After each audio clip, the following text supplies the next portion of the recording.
Todavía no sé si lo que me pasó fue algo real o una pesadilla que se quedó pegada a mi vida. Lo único que sé es que desde aquella noche no volví a ser el mismo. Todo empezó cuando tenía 16 años. Yo vivía en un barrio común, lleno de calles estrechas, talleres mecánicos y tienditas de esquina. Una tarde, después de clases, me invitaron a jugar fútbol en una cancha que quedaba más allá de las vías del tren.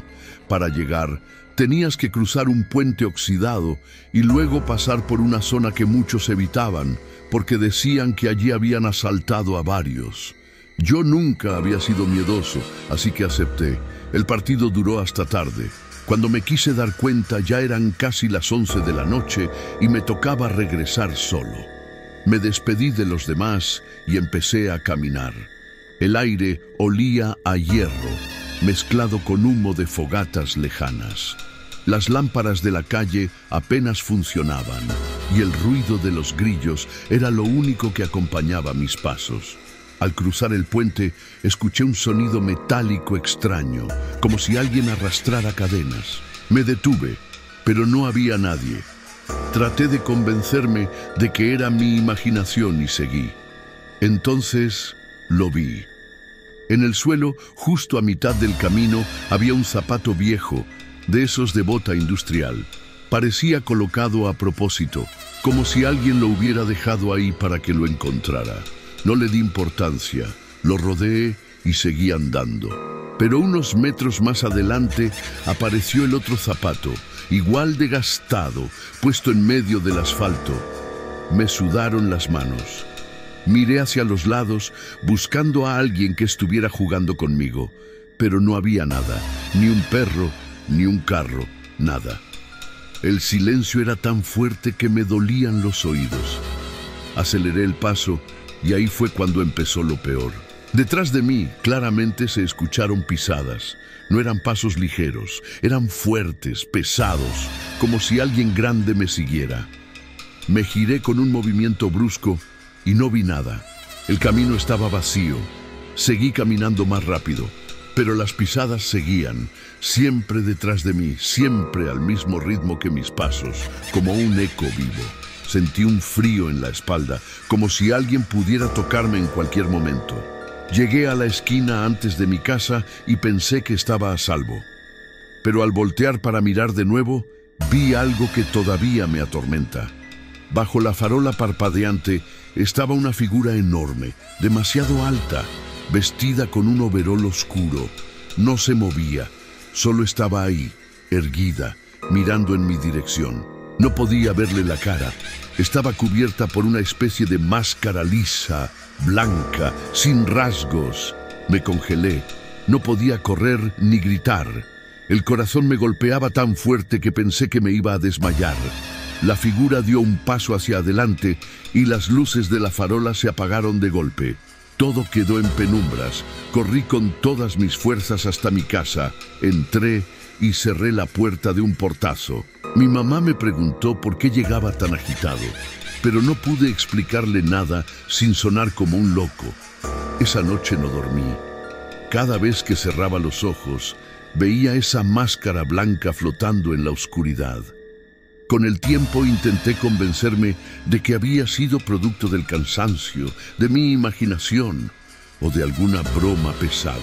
Pero un detalle no me deja tranquilo hasta hoy. Al día siguiente, cuando salí rumbo a la escuela, en la banqueta frente a mi casa estaban los dos zapatos viejos, perfectamente alineados, apuntando hacia mi puerta.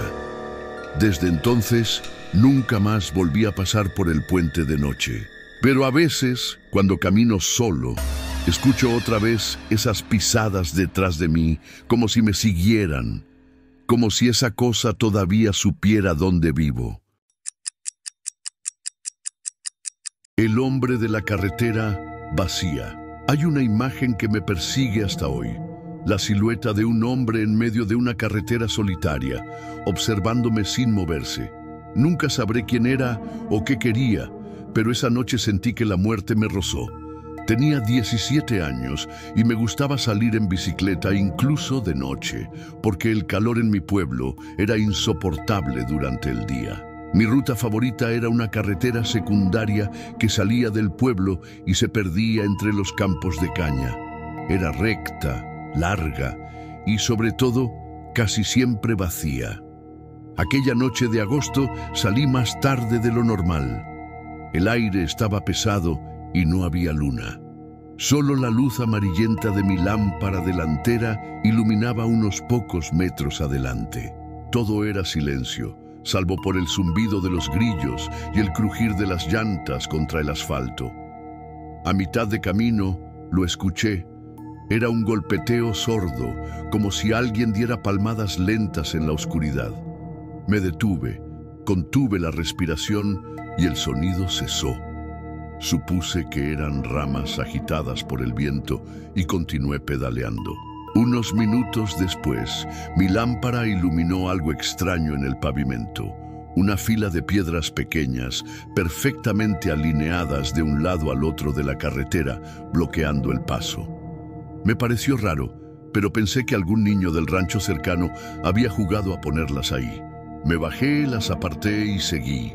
No había avanzado ni 50 metros cuando la piel se me erizó por completo. Justo en la línea blanca que divide la carretera estaba parado un hombre. No llevaba camisa, solo un pantalón oscuro y tenía el torso cubierto de cicatrices. No parecía un campesino, porque sus pies descalzos estaban demasiado limpios y no se movía en absoluto. Le grité un buenas noches, tratando de sonar tranquilo, pero no respondió. Se limitó a levantar lentamente el brazo y señalar hacia atrás, hacia el camino del que yo venía. El miedo me paralizó. Quise girar la bici, pero las llantas patinaron con las piedritas que aún quedaban en el suelo. Cuando logré enderezarme, el hombre ya no estaba. Había desaparecido en un segundo, como si nunca hubiera estado ahí. Pedaleé como loco, con el corazón en la garganta. Sentía que alguien corría detrás de mí, aunque no escuchaba pasos. Solo esa presión invisible que te hace saber que no estás solo. A lo lejos, vi el poste de luz que marcaba la entrada al pueblo. Creí que ya estaba a salvo, pero al pasar bajo la lámpara, algo hizo que me quedara helado. En el suelo, justo en medio del camino, había otra fila de piedras perfectamente alineadas. Y detrás de ellas, de pie, el mismo hombre sin camisa, señalando de nuevo hacia atrás. No sé cómo logré saltar con la bicicleta sobre esas piedras. Solo recuerdo que no quise mirar atrás ni un segundo. Llegué a mi casa con las piernas temblando y el sudor frío empapándome. Al día siguiente, volví con unos amigos para demostrarme que todo había sido mi imaginación.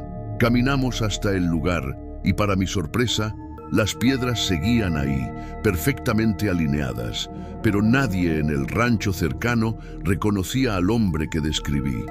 Desde entonces, nunca volví a pedalear de noche, y cada vez que paso por esa carretera de día, siento un escalofrío al pensar en lo que habría pasado si aquella figura me hubiera alcanzado. El pozo detrás de la fábrica. Todavía me cuesta trabajo contar esto, porque cada vez que lo recuerdo me invade el mismo frío que aquella noche. No fue un sueño ni una alucinación, fue real, demasiado real. Cuando tenía 18 años, trabajaba medio turno en una fábrica abandonada que estaban remodelando para convertirla en bodega. Nos contrataban a varios jóvenes para limpiar escombros y mover chatarra.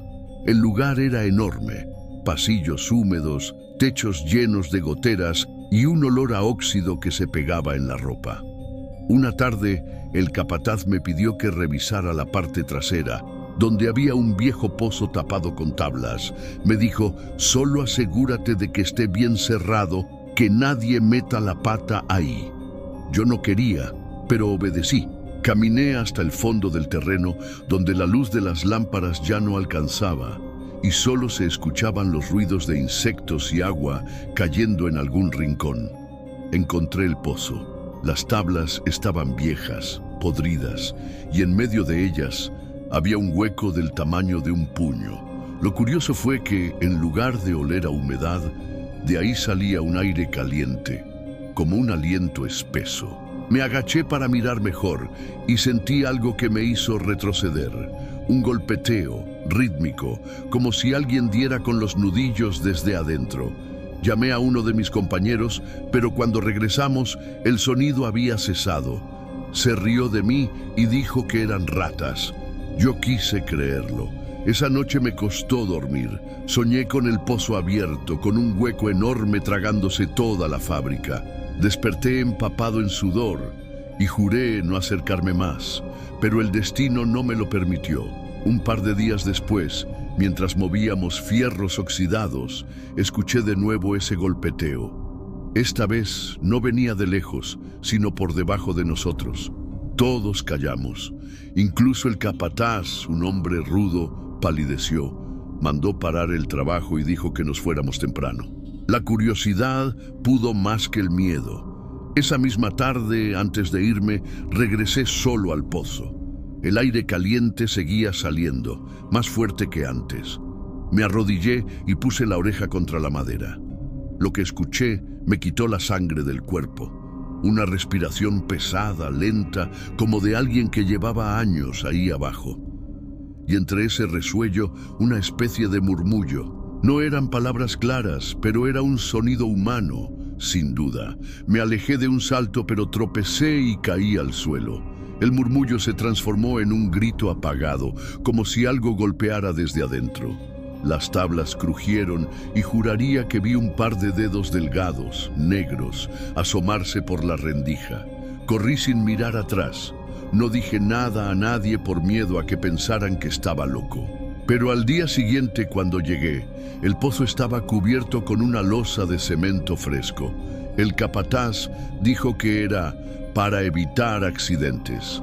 Nadie volvió a mencionarlo. Renuncié semanas después.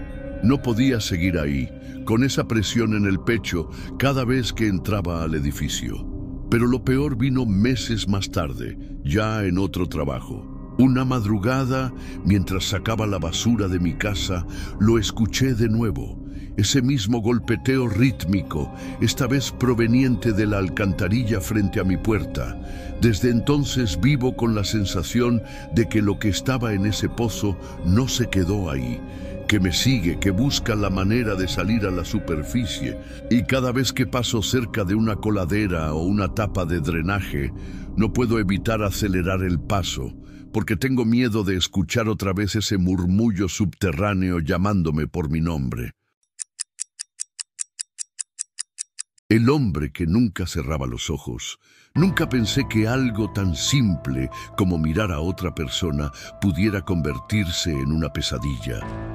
Todo comenzó una noche en la que regresaba de la escuela. El autobús iba medio vacío y en uno de los asientos del fondo vi a un hombre sentado. No parecía raro al principio, ropa normal, una mochila a sus pies, pero había algo que me hizo sentir incómodo desde el inicio. El hombre me miraba fijamente, no apartaba los ojos ni parpadeaba. Pensé que quizá estaba distraído o que su mirada simplemente se había quedado perdida en mí, pero pasaron minutos enteros y no cerró los párpados ni una sola vez. Me cambié de asiento para dejar de verlo, pero cuando me giré, ahí estaba, la misma mirada clavada en mí. No pestañeaba, ni una sola vez. Lo ignoré hasta que el camión llegó a mi parada. Al bajar, escuché pasos detrás de mí. Lo reconocí de inmediato. Eran sus pasos. Caminaba lento pero firme, siempre a la misma distancia sin decir nada. Me giré para comprobarlo y allí estaba él, con los ojos abiertos de par en par, mirándome sin moverse, como si esperara que yo hiciera algo. Aceleré el paso, crucé calles, incluso me escondí un momento detrás de una tienda. Cuando salí, él estaba parado del otro lado de la calle, mirándome igual, sin pestañear, como si hubiera sabido todo el tiempo dónde estaría. Llegué corriendo a mi casa y cerré la puerta con seguro. Me quedé asomando por la ventana con el corazón latiendo a 1000. No había nadie. Pensé que quizá había sido mi imaginación, que estaba exagerando.